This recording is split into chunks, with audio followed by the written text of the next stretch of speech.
Where in the world are you watching from? And what time glows on your screen right now? Maybe you're on a crowded bus, maybe you're sneaking this in during work, or maybe it's 3 a.m. and you'll regret this tomorrow. Drop your city and the hour in the comments. I love seeing how one story stretches across the world. And if history makes your blood race, hit that subscribe button and join me for more. Now, Alexandria, 69 BCE. A palace of marble, gold, and danger. You are Cleopatra, daughter of Ptolemy Thephalthene, born into the Ptolemaic dynasty, Greek by blood, Egyptian by rule, and tangled in centuries of sibling marriages that have turned your family tree into a spider web of rivalry. From the outside, it looks like paradise. From the inside, it's a pit of knives. Your father isn't exactly a powerhouse. Nicknamed Auletes, the flute player, he's more interested in music than politics. He bribes Roman senators to keep his throne, draining Egypt's coffers while his people riot in the streets. To the Alexandrians, he's weak. To Rome, he's useful. To you, he's a warning. Never let anyone see weakness. While other rulers keep themselves foreign, speaking only Greek, you do something revolutionary. You learn Egyptian. You master it, alongside Aramaic, Hebrew, and even Latin. Words become your sharpest weapons. You don't just want to sit on the throne. You want to command with your voice, no matter who stands across from you. Life inside the palace is tense. Poison is more common than perfume. Cousins vanish. Advisors switch sides. Even at family dinners, you learn to watch every smile, every gesture, every cup poured too slowly. You grow up knowing survival isn't a tea about being loved. It is about being sharper than anyone else in the room. By 18, you've already outgrown being just a princess. Courtiers lean in when you speak. Servants whisper about your presence. You're not waiting to inherit power. You're rehearsing for it. And soon, that chance comes. When your father dies in 51 BCE, the crown doesn't fall neatly into your hands. It is forced onto you and your 13-year-old brother, Ptolemy XIII. In theory, you're co-rulers. In reality, you're rivals. His advisors want him as their puppet, and you're the obstacle in the way. At first, the palace pretends at unity. Both names on coins, both faces in ceremonies. But whispers turn to plots. Plots turn to guards disappearing. And soon, you're out. Forced into exile. For most people, exile is the end. For you, it's just intermission.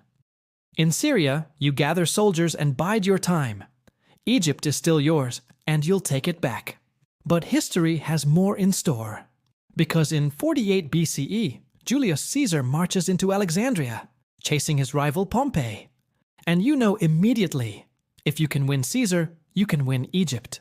But he's surrounded by soldiers, politics, and enemies. You can't simply walk in.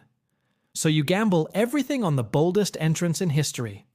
Rolled up inside a rug, smuggled into his quarters, and unrolled at his feet. Imagine the scene. Caesar expecting paperwork, and instead finding you. Cleopatra, alive, radiant, smiling. A queen in exile, turning her fate into legend. Your gamble works. Julius Caesar isn't just surprised when you appear from that rug. He's impressed. You don't come to him begging. You come confident, witty, ready to speak politics as his equal.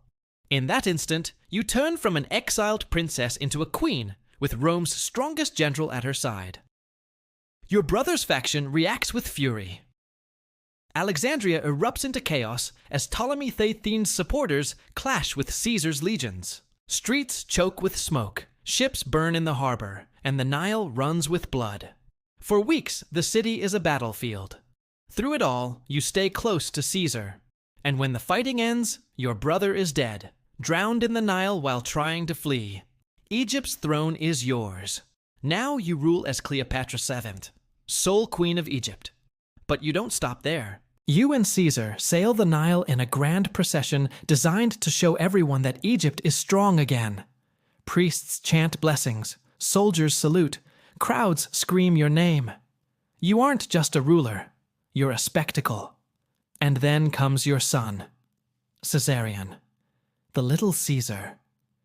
To you, he isn't only a child, he's a symbol. a living bridge between Egypt and Rome. You hold him in your arms, knowing he is a threat to every Roman senator who fears Caesar growing too powerful. And they're right to be afraid. A queen of Egypt and Rome's most powerful general, bound together by a child. That shakes the entire world order. But power is fragile. In 44 BCE, Caesar is murdered on the Senate floor, stabbed 23 times. The man who restored your throne, your ally, your protector, gone in an instant. News spreads like wildfire. Panic grips Rome. And you act fast. You gather Caesarion and your loyal followers, and you return to Alexandria before anyone can use you as a pawn in Rome's chaos. Back home, you stabilize your rule. But you know the storm isn't over. Caesar's death has left Rome in pieces, and two men rise from the rubble. Octavian, Caesar's adopted heir, cold and calculating. And Mark Antony, Caesar's trusted general, bold, fiery, larger than life. Both dangerous, both powerful. It is Antony who summons you. But when you arrive, you don't shuffle in nervously. You create an entrance designed to stun. On a barge with purple sails and golden oars, you glide down the river dressed as the goddess Aphrodite. Attendants as cupids at your side. Perfumes thick in the air. Crowds gasp. Antony stares. And before you even speak, you've already conquered the moment. He can't resist. You dazzle him. Not just with pageantry, but with intelligence, charm, and vision. Soon, Antony and Cleopatra are inseparable. You don't just become lovers, you become allies in ambition. Together, you host feasts that make Rome whisper. One night, you dissolve a pearl worth a fortune in vinegar and drink it. A gesture so extravagant it shocks even Antony. To your friends, it's proof of divine majesty. To your enemies, proof you've bewitched him. Mid-CTA. And if you've made it this far into Cleopatra's roller coaster of exile, war, and romance, you clearly love history as much as I do. So hit that subscribe button. You'll never miss the next chapter of empires rising and falling. With Antony, you build more than feasts. You build a dynasty. Children are born, heirs to both Egypt and Rome. For you, they are hope. For Rome, they are a threat. Senators whisper that Antony has betrayed Rome, that you've cast a spell over him. In their eyes, you're no longer just a queen. You're the enemy. And while you and Antony celebrate victories in Alexandria, Octavian sharpens his knives in Rome. Soon, his propaganda will paint you as the villain of the empire, and the world's greatest gamble will begin. In Alexandria, the city sparkles under your rule with Antony at your side. Together you live like legends. Feasts last until sunrise, wine flows endlessly, and fortunes are gambled away in a single night. You even form a club, the Inimitable Livers, because ordinary living isn't your style. You and Antony aren't just rulers, you're performers, daring Rome to watch and whisper. But behind the glitter lies strategy. Each feast, each spectacle, is a message. Egypt is strong. Egypt is wealthy. And Egypt is led by a queen who knows how to command. And there's more than theater. You and Antony create children, heirs who unite Roman ambition with Egyptian blood. These children are the foundation of a dynasty you hope will outlast both of you. Rome, though, doesn't see family. It sees danger. Octavian sharpens his image in the Senate, painting Antony as a traitor bewitched by a foreign queen. He circulates stories of your decadence, twisting pearls, feasts, and pageantry into proof of corruption. Every celebration in Alexandria becomes propaganda in Rome. Meanwhile, you and Antony act boldly. You distribute lands to your children, declaring them rulers in their own right. It's a direct challenge to Rome's authority, and Octavian seizes it. He accuses Antony of betraying Roman values, of kneeling to Cleopatra instead of standing as a Roman general. By now, war feels inevitable. And when the clash comes, it isn't subtle. In 31 BCE at Actium, your fleet faces Octavian's. The sea churns with ships bristling with rams, oars pounding in rhythm, sails straining in the wind. On your deck, you watch as thousands of soldiers brace for battle. Horns sound, arrows fly, chaos explodes. Antony's ships struggle to hold formation. Agrippa, Octavian's commander, drives the attack with ruthless precision. In the chaos, you make a choice. Seeing the tide turning, you pull your fleet south. Antony follows, abandoning the fight. Behind you, ships burn, men scream, and Octavian's navy claims victory. The gamble of Actium is lost. Back in Alexandria, you try to hold the illusion of strength. You stage processions, host feasts, drape the city in gold. But the truth is undeniable. Your allies desert, Antony's soldiers vanish, and Octavian presses closer. You and Antony cling to each other, but even love begins to buckle under the weight of defeat. Antony, once Rome's fearless general, now breaks. False reports reach him that you've taken your life, and in despair, he falls on his sword. Gravely wounded, he's carried to you. In the flickering light of your chamber, he dies in your arms. The man who promised to conquer the world beside you is gone, leaving you alone with a collapsing kingdom. The streets of Alexandria fall silent as Octavian enters the city. He doesn't arrive as a guest or an ally. He arrives as a conqueror. And you know exactly what he intends for you. A humiliating parade through Rome, chained as the trophy of his triumph. Mid-CTA, and if you're gripped by Cleopatra's final stand, imagine what else is waiting in history's vault. Subscribe now, so you don't miss the next story of empires, betrayals, and impossible gambles. But you are Cleopatra. You've never accepted humiliation. You've never played the role written for you. And now, with Antony gone and Rome at your gates, you prepare for one last unforgettable choice. Octavian moves through Alexandria like a shadow swallowing light. The city that once cheered your parades now bows under the weight of Rome's legions. For you, Cleopatra, there is no illusion left. Antony is gone, your allies are scattered, and the empire you tried to build with love, spectacle, and strategy lies in ruins. All that remains is the choice of how your story ends.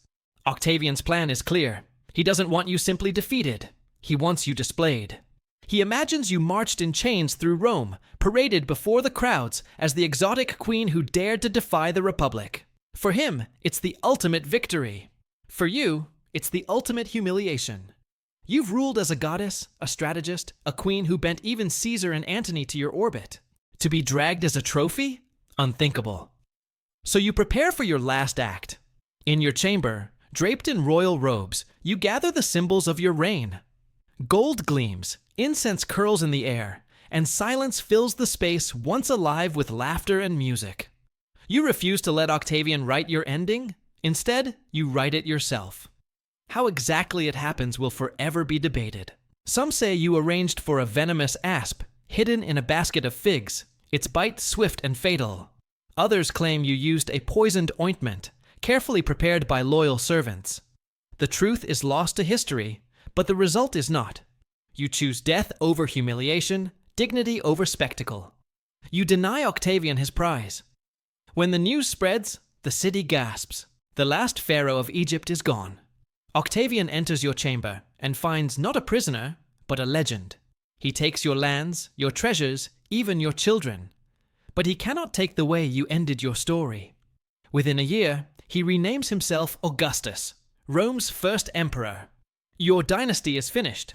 Egypt becomes a province. But you live on.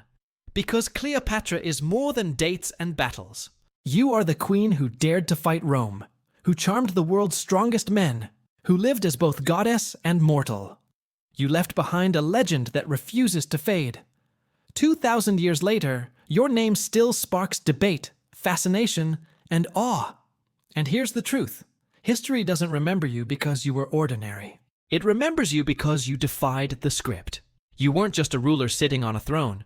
You were a survivor, a performer, a strategist, and finally, the author of your own ending. Final CTA. If this journey through Cleopatra's rise and fall kept you hooked, there's plenty more waiting for you. Explore the other videos on this channel for stories just as wild. Empires that rose from nothing, generals who gambled everything, rulers who burned bright and fell hard. And if you haven't already, subscribe now and keep the adventure going. Cleopatra may have lived and died centuries ago, but her voice still echoes. And now, so does yours, as part of this story.